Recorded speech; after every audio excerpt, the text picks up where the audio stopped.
The 2017 NFL season will go down as the most rigged season in not only NFL history, but professional sports history. What I am about to reveal to you in this video is absolutely mind-boggling.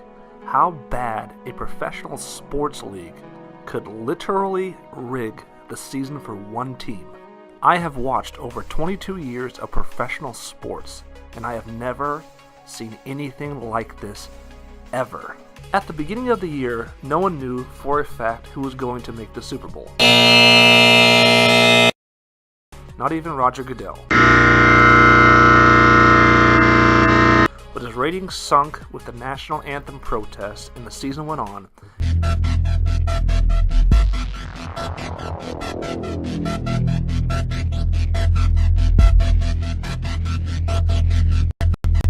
It became blatantly obvious who the NFL was going to ensure made it, and the person that would ensure they got there. Look at that chart, Pops. Yeah. How could you accept the challenge? Otherwise, how do you explain this? He's really gonna do it! In the 4 games leading up to the AFC Championship game, the Patriots were called for 16 penalties for 100 yards. Their opponents, 29 for a ridiculous 300 yards. Over a 4-game period in the NFL, to have this big of a disparity in penalties is absolutely unheard of.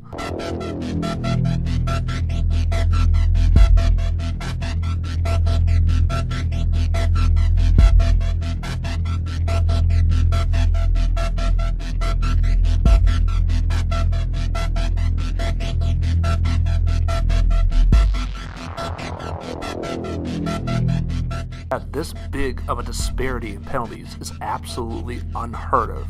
Absolutely unheard of. Absolutely unheard of. Absolutely unheard of. I have never seen anything like this before. Then on top of the penalties, they have not 1, but 2 touchdowns reversed called.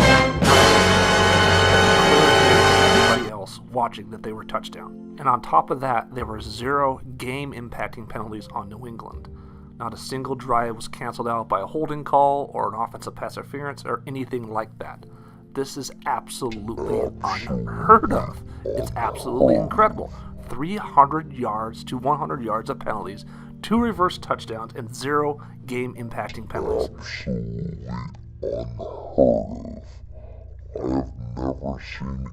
I have never seen that ever in the NFL.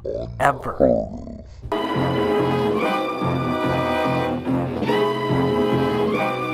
He's ready to make the jump. To fully understand the situation, you have to go back to Brady and Belichick's first couple seasons in the NFL. 2004, the Patriots headed to Pittsburgh as the Steelers were having their best regular season in team history, ending their season 15-1. The Steelers on this day absolutely dominated the Patriots from beginning to end, intercepting Brady twice to take a 21-3 lead, which led to a 34-20 victory. Now let's fast forward 3 months later. Again, the Steelers are at home. The teams are literally identical from when they met in the regular season. Magically, out of nowhere, the Patriots completely dominate, going up 24-3 at halftime. It was as if they knew every single play the Steelers were going to call. That was because technically they actually did know every single play the Steelers were going to call. The 2007 Spygate scandal. What was Spygate? In simplest form, it was over a location. September 9th, 2007, Pats Jets. No, wait, November 12th, 2006, Jets Pats. The Anderson memo was released 2 months prior, prohibiting videotaping of any type on the sidelines, in the coach's booth, in the locker room, or any other locations accessible to club staff members during the game. What do the Jets do? They got caught by Gillette Stadium employees filming Patriots plays and defensive signals from both end zones, and the cameraman was booted out. The Jets were not punished for this, even though it's entirely identical to the videotaping infraction the Patriots got unjustly punished for a year later. The Patriots film from the wrong location and get stripped of $750,000 cash and a draft pick. Videotaping an opponent's offensive and defensive signals are legal, even today. The problem is where you film from. The NFL Game Operations Manual says locations, quote, must be enclosed on all sides with a roof overhead. So they basically did what everyone else did. They were just the ones the example needed to be made out of. To the playoffs, leading to a massive advantage where the Patriots could predict up to 75% of their plays. So I mean, how hard can it be to beat a team when you pretty much know every single call that they're making? So how did the NFL respond to Spygate? Roger Goodell stepped in and destroyed the evidence, citing it was the right thing to do. You literally cannot make this stuff up. It is completely laughable. Fast forward to 2015. The NFL catches the Patriots cheating again, red-handed by deflating footballs to get a better grip on them. Let me say this first. 3 out of 4 Indianapolis Colts footballs from that AFC Championship game were measured by officials to be under the required PSI level. But you didn't hear that during any sports show from the last 3 years, did you?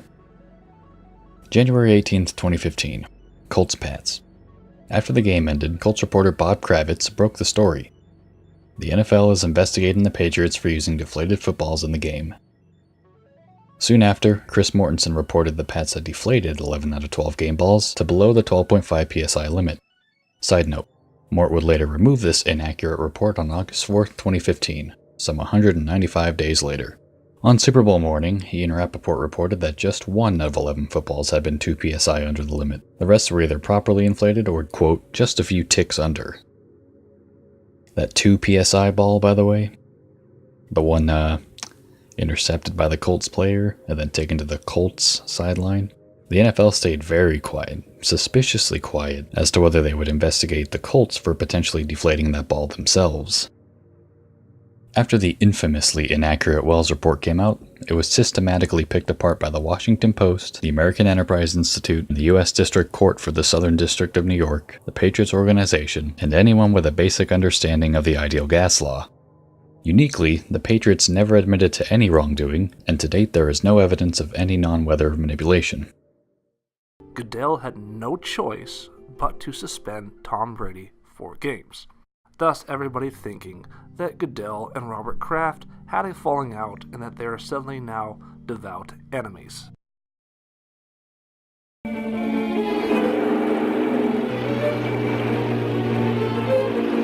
As the Tom Brady 4-game suspension had virtually no impact on the Patriots season as they went 3-1 without him and on to another Super Bowl. So immediately following the Week 3 protests, which pretty much every single team in the league did after Trump's comments, Robert Kraft comes out with this statement. I personally feel it is very important to respect our flag and our anthem. Needless to say, not a single other Patriots player protests the anthem for the rest of the season.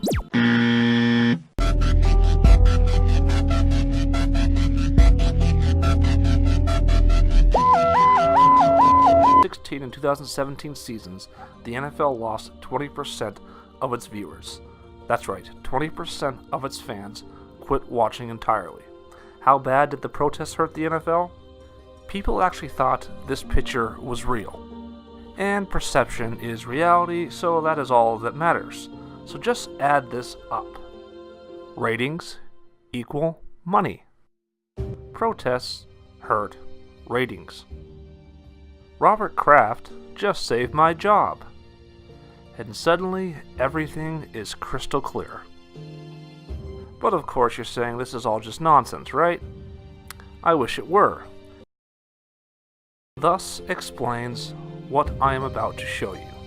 I have never seen anything this bad in my life in the Patriots' favor this season. Not 1, not 2, not 3, but 4. 4 went in the Patriots' favor. Week 3, Patriots-Texans. Patriots down 5 with 23 seconds left. Brady throws a TD for the win. Or does he? Take a closer look at this play. Cooks jumps up for the ball, 2 feet in bounds. As he hits the ground, the ball hits. Watch Cooks come down to the ground. you will notice the ball hitting the ground, clearly hitting the ground, then bouncing up back into his chest. This is, by rule, an incomplete pass. What the fuck? Derpity derp, derp, derp, ground, right there, clear as day, without any doubt.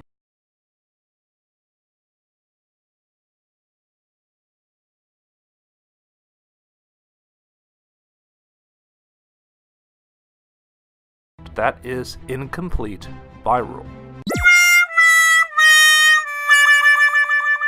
Week 6, Patriots Jets. Jets are playing great and they get a TD here that completely changes the game. Or do they?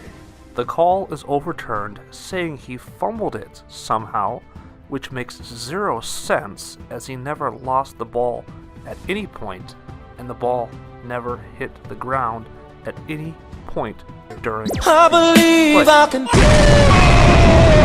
It literally makes no sense. You literally cannot make this stuff. Fast forward to week 15, Steelers are driving for the win. Big Ben hits Jesse James what appears to be the game-winning touchdown. Or is it? December 17th, 2017. Pats Steelers. Big Ben throws to Jesse James. Stupidly, James decides he'll reach for the goal line while going to the ground. The ball wiggles free and is ruled an incomplete pass. The rules on this are as clear as day. There is a set precedent on situations like these. After review, it has been determined that the receiver did not maintain possession of the... Simple fact is, if Dez didn't catch it, Jesse James absolutely didn't catch it either.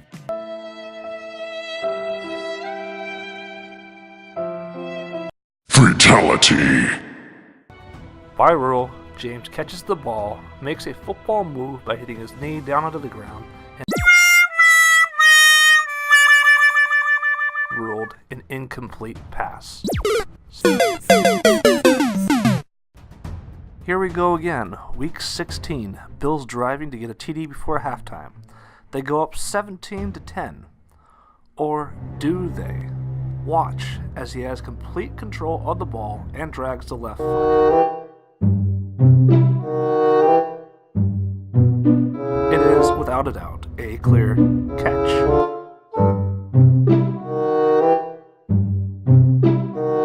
Of the Steelers-Patriots matchup. 0 significant penalties on New England. 3 big penalties to stop 3 Steeler drives. Without a penalty, New England stopped Pittsburgh once the entire game.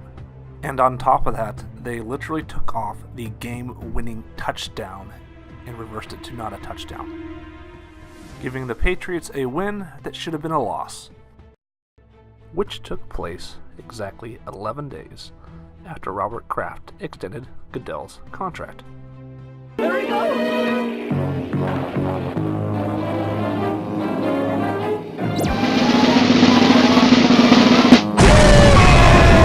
For happen to march off a penalty and then come back and then penalize the Titans and give the Patriots a first down. AFC Championship game versus Jacksonville. You're thinking they can't continue to fix games, right? Wrong. Up 14-3, the Jaguars are absolutely dominating the Patriots. Tom Brady throws a pass down the sideline and gets pass interference called. This is like a 40-yard penalty, where it appears the receiver is making just as much contact as the defender, if not more, and the ball is thrown 5 yards ahead of him, making it uncatchable. By rule, this is not pass interference.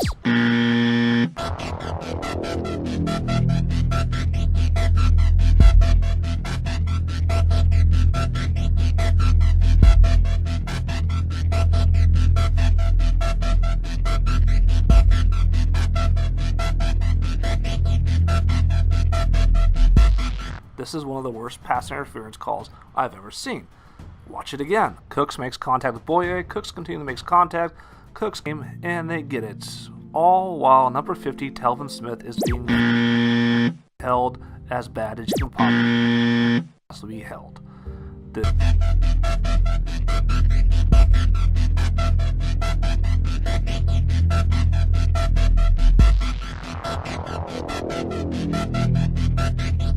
Jacksonville is called for a whopping 98 yards of penalties.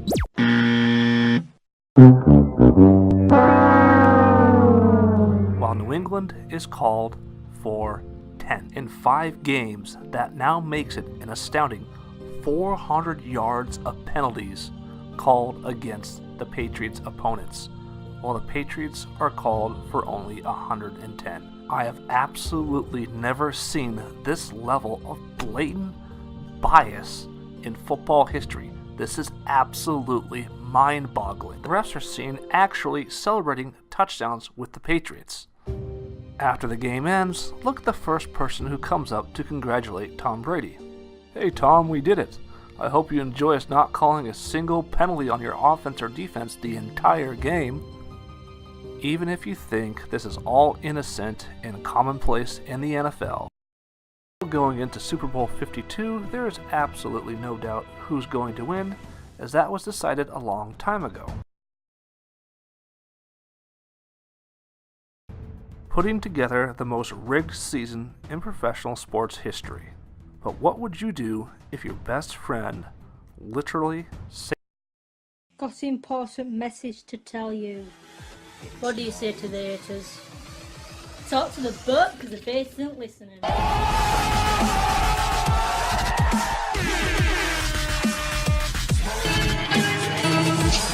am the one, no way your son don't need a gun to get respect up on the street.